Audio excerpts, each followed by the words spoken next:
paiyak, mga luhang tungkol ng iyong pagtitipid.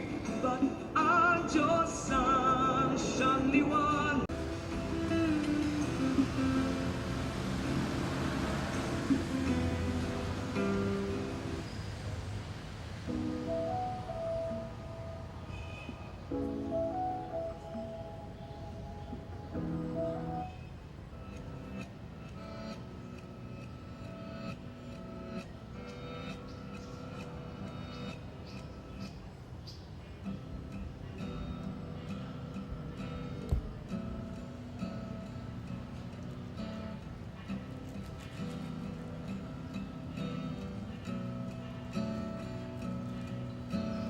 Huwag kang tumawag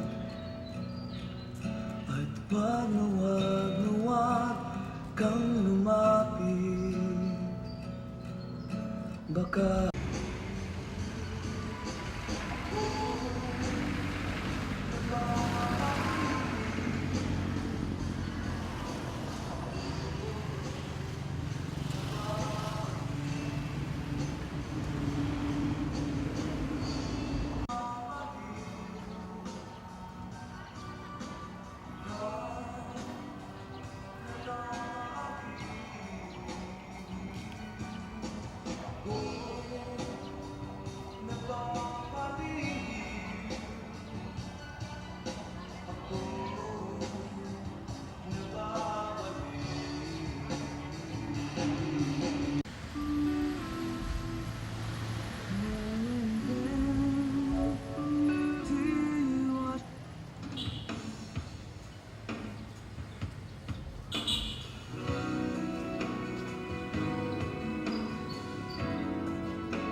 ba niya ikaw ay may lungkot na nararamdaman? Damdamin mo ba hindi maintindihan? At sa tuwing ako ang nasa iyong isipan, may nakita ka ba na ibang kasiyahan? Dito lang ako, naghihintay sa'yo na mapansin ang aking damdamin na para lang sa'yo.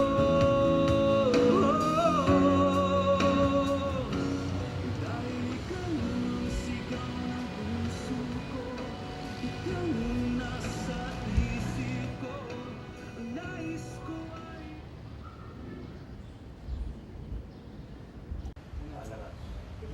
yeah, she just changed.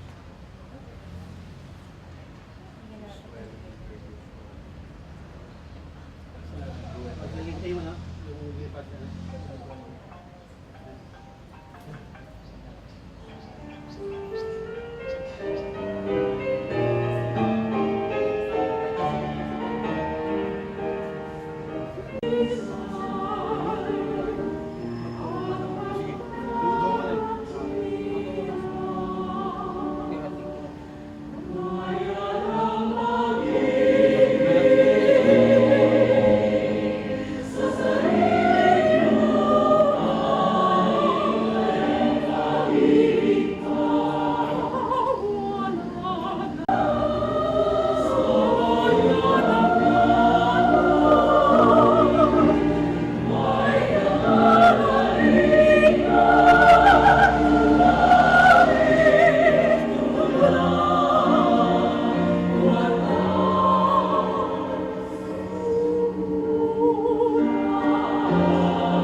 sa pag-ibig. Mas kanito.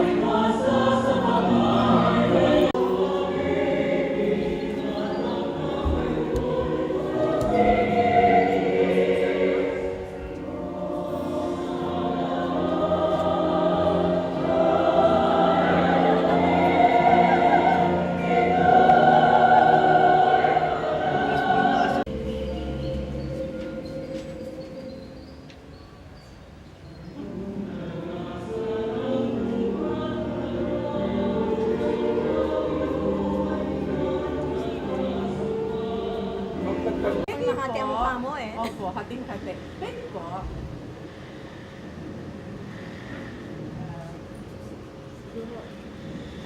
Ayan. Ganyan tayo kayo dalawa. Kaya ba?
Vernon, kabababa pa lang ka, lalaan pa lang daw.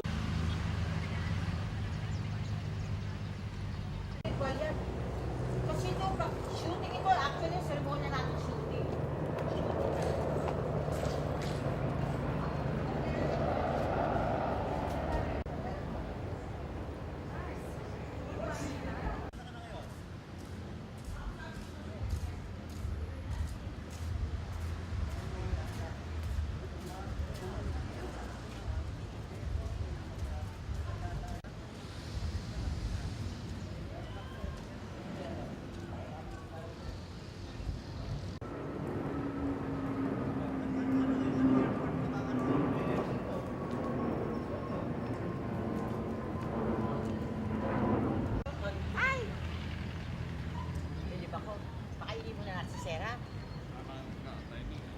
Actually, sir, this is more of a shooting.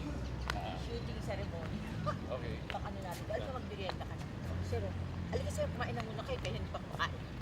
Sabi ko, we'll not live without you. Ba, syempre lang. Kaya ano, bulak-bulak na namin lang. Ba, sir, tinig. May background na lang, tapos may magre-resign. O isang estudyante, sabi ko, ay, ando ko na idea. It's the president who should lead. Ines ko kanina eh. Kunwari ako yung nagbabasa. Sa duties, ganda. Because the drama is in the text. It's not in the music. Come on, sir. Eat something muna. Ay, hindi pwede, sir. Hindi ako kumakain in between. Sige, ha? Sorry, ha?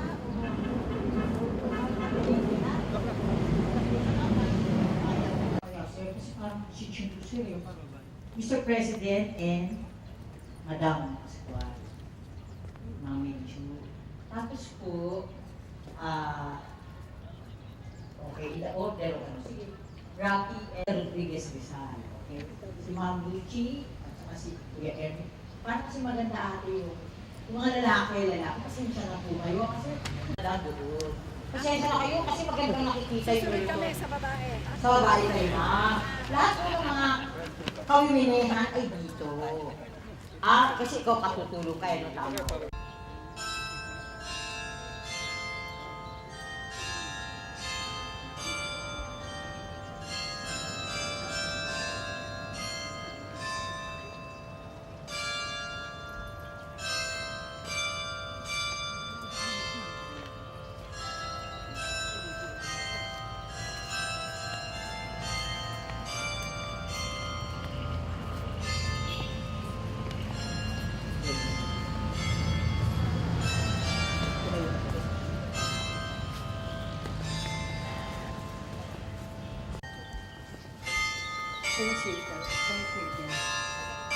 Ayan, sorry, that's good.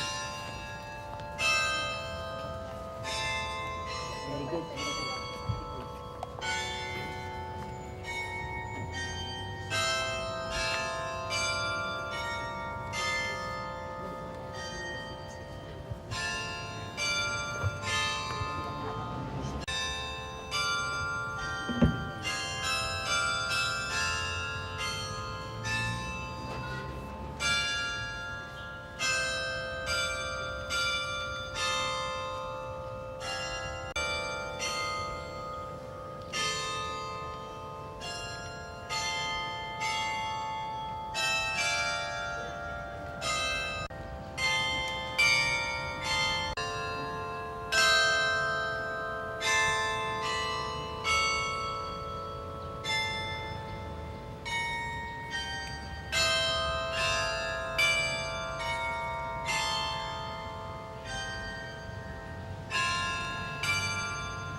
this afternoon's event is very historic and prophetic because this is the first time that UP President Alfredo E. Pascual is leading a ceremony here at this Andres Bonifacio Carrillo. It somehow complements what UP Alfredo Pascual did during the April Holy Monday last year in Barasuain Church, when he led us in a pilgrimage to Barasuain Church, where we have our UP pilgrimage marker. And we also offered flowers for the women led by Madam Carmen Pascual, and then for the gentlemen led by Attorney Rafael A. Morales. On behalf of the Katipunan, for the establishment of the Rizal Blumentritt Pamata Academy Incorporated. So now, we will proceed with the ceremony program with the national anthem. Alab ng puso, sa dibdib mo'y buhay. Lupang hinirang, dulang ka ng magiting. Sa manlulupig, di ka pasisiin. Sa dagat at bundok, may dinadang tula at awit sa paglayang minamahal. Ang kislap ng watawat mo'y tagumpay na nagnirimim. Ang bituin at araw niya, kailan pa may di magdidilim. Lupa ng araw ng malhating pagsimpa, buhay ang langit sa pinalalapan. May mga api, ang mamatay lang dahil sa'yo. Let me Jesus, because one time with my University of the Philippines students, we had a ceremony here. I was able to get the soul from the grave of Gregoria de Jesus on May 9, because May 9 is her birthday. May 10 is the death of Andres Bonifacio, because I had a dream that somehow she was in distress looking for her husband. So when I had an occasion to get soil from her grave, and I put it here when there was no cement yet. So now, it marks the sacred union of Andres Bonifacio and Gregoria de Jesus. And now also, in this particular memorable afternoon, we mark the sacred coming together or katipunan of 40 sons and daughters for God, country, and compatriots, and in addition, for the world. So, we will now hear di pambansang panalangin sa pagsasakatuparan, panata ni Isayat ng Katipunan, sa puri at kabanal. Tayo po yung po, tanggapin po natin ang presensya ng Panginoon. O mahabagin at mapagpalang Diyos, sa mga sandaling ito, inaalay namin ang aming mga sarili bilang mga pinuno at mamayan ng bayan. Patnubayan po ninyo ang bawat hakbang namin, hakbang sa landasin ng mga banal na bayani. Ipagkaloob po ninyo sa amin ng sapat na lakas na maisakatuparan, panata namin at ng lipunan, sa puri at kabanalan ng lahing Pilipino. Ipadama po ninyo sa bawat sektor na nakikiisa, bumubuo sa pambansang panalangin na ito. Ang nanindigan na biyaya ng pambansang pagbabago at pagbubuo. Idinadalangin namin ang lahat ng ito upang itanghal ang mithiin sa minumutyang Pilipinas. Isang dambana, isang bayang banal, isang dambana ng bayan na ang mga namumuno ay namamathala. Dahil namamahala ayon sa iyong kalooban. At ang mga mamayan ay isinasabuhay ang inyong kagustuhan. Pagpalain mo po ang aming Panginoon. Amen. By University of the Philippine System President Alfredo E. Pascual, this was done through the help of the College of Music, led by Dean Giorgio Benconsejo, and Alegria Ferrer. So with the background music provided by Art Mali and the recording with Mr. Noel Navarro conducting. Mr. President. Pag-ibig sa tinubuang lupa ni Andres Bonifacio. Aling pag-ibig pa ang hihigit kaya sa pagkadalisay at pagkadakila, gaya ng pag-ibig sa tinubuang lupa. Alin pag-ibig pa, wala na nga. Wala. Walang mahalagang hindi inihandog ng may pusong wagas sa bayang nagkukop. Dugo, yaman, dunong, at iisa't pagod, buhay may abuting magkalagot-lagot.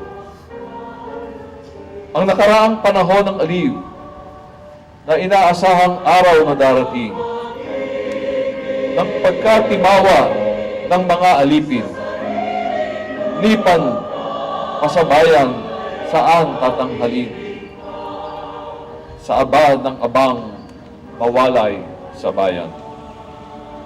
Ngunit may laging sakbibi ng lumbay, walang alaalang inaasam-asam, kundi ang makita lupang tinubuan. Kayong nalagasan ng bungad bulaklak, kahoy nyaring buhay na nilantat sukat, ng balabalakit makapal na hirap, muling manariwat sa baybay lumiyag. Ang pagkakahandog-handog, ang buong pag-ibig, hanggang sa may dugoy ubusing itigis. Kung sa pagtatanggol, buhay ay kapalit, ito'y kapalaran at tunay na langit. Aling pag-ibig pa ang hihigit kaya sa pagkadalisay at pagkadakila, gaya ng pag-ibig sa tinubuang lupa. Aling pag-ibig pa, wala na nga, wala. Gaya ng pag-ibig sa tinubuang lupa, aling pag-ibig pa, wala na nga, wala. Thank you, Mr. President.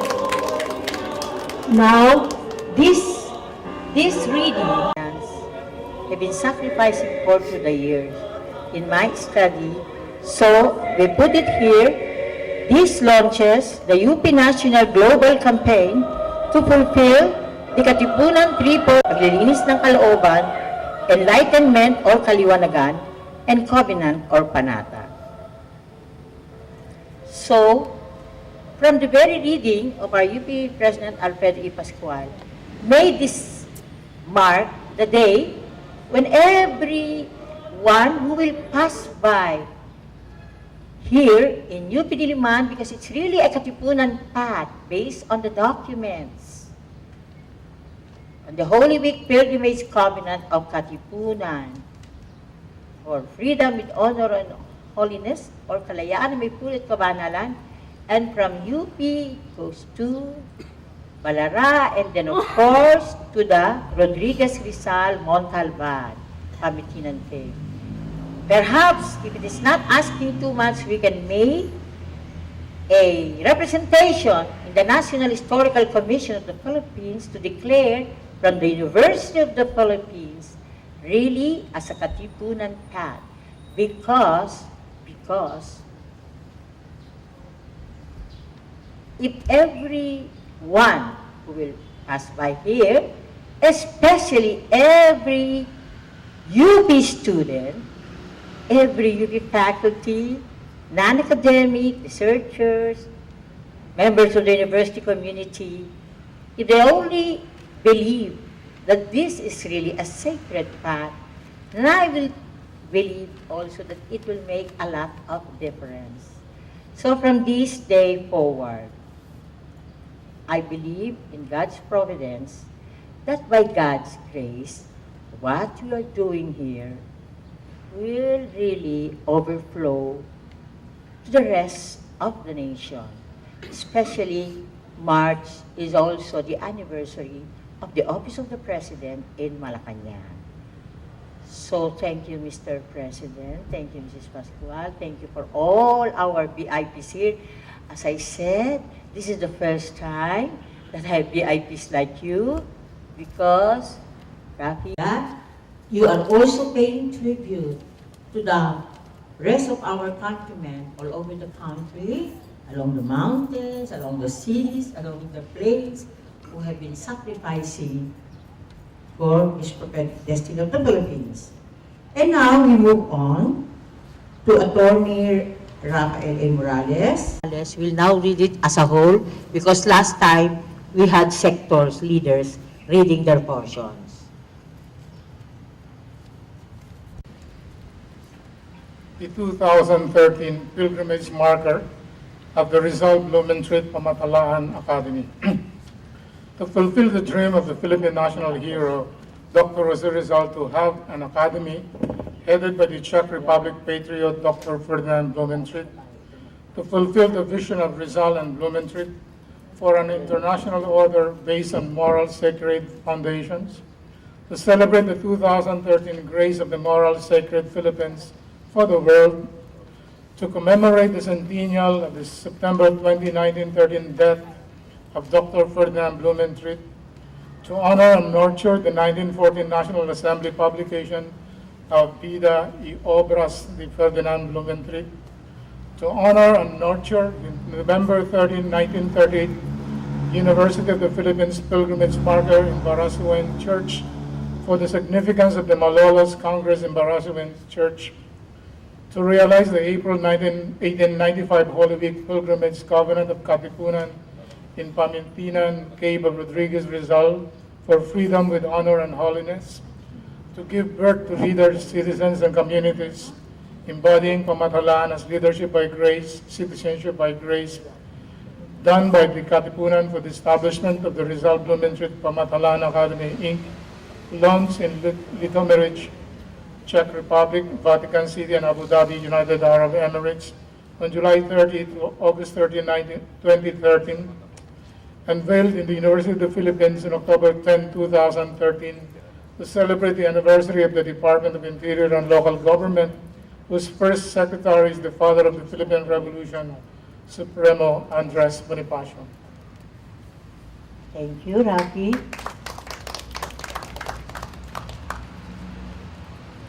President of this plaza, let's give a big, big hand. Gracias. And now, the last portion of our program, because this is related to what Attorney Rafael A. Morales read. The launching of the website for the online Rizal Blumentritt Pamatalaan Academy with the UP Diliman Department of English and Comparative Literature graduate class of Philippine Folk Literature, because they have been attending my Rizal and Katipunan events and everything possible, all the materials I give them, and now this online will somehow be the one to signal the national global call for participation in the September 13 to 20, 2014 Rizal Blumentritt Pamatalaan Academy for Leadership by Grace, Citizenship by Grace, in Education, Governance, Development, and Diplomacy. So, I think you would like to say something before you distribute the brochures, no? Launching our website. Okay? You may start now. I don't know what they will say, but... Yes. Near the mic, please. Dr. Consolacion Alaraz is passionate about making a difference in the lives of others. She is also a very compassionate person who is always willing to help. Over the course of the semester, she introduced us to several new ideas. However, there is one idea that stood out: her fervent desire to develop and implement the Rizal Blumentritt Pamatalaan Academy, and her belief in leadership by grace, citizenship by grace.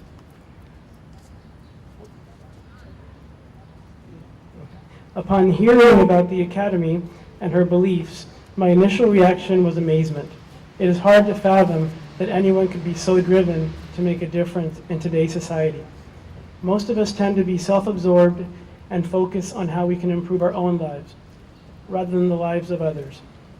In contrast, Dr. Alaraz has devoted almost her entire life to helping others. She fully believes in this academy and how it can benefit her compatriots. She considers herself an instrument of God and feels a need to give back to her people. After learning more about Dr. Alaraz and her objectives, I realized how it will benefit Filipinos and make a positive impact on their lives. Thank you, Dr. Alaraz, for enlightening us this semester. Let me begin this with a short anecdote. Earlier this week, I received a text message from Dr. Alaraz regarding the Pamathalaan website that my classmates and I are currently working on.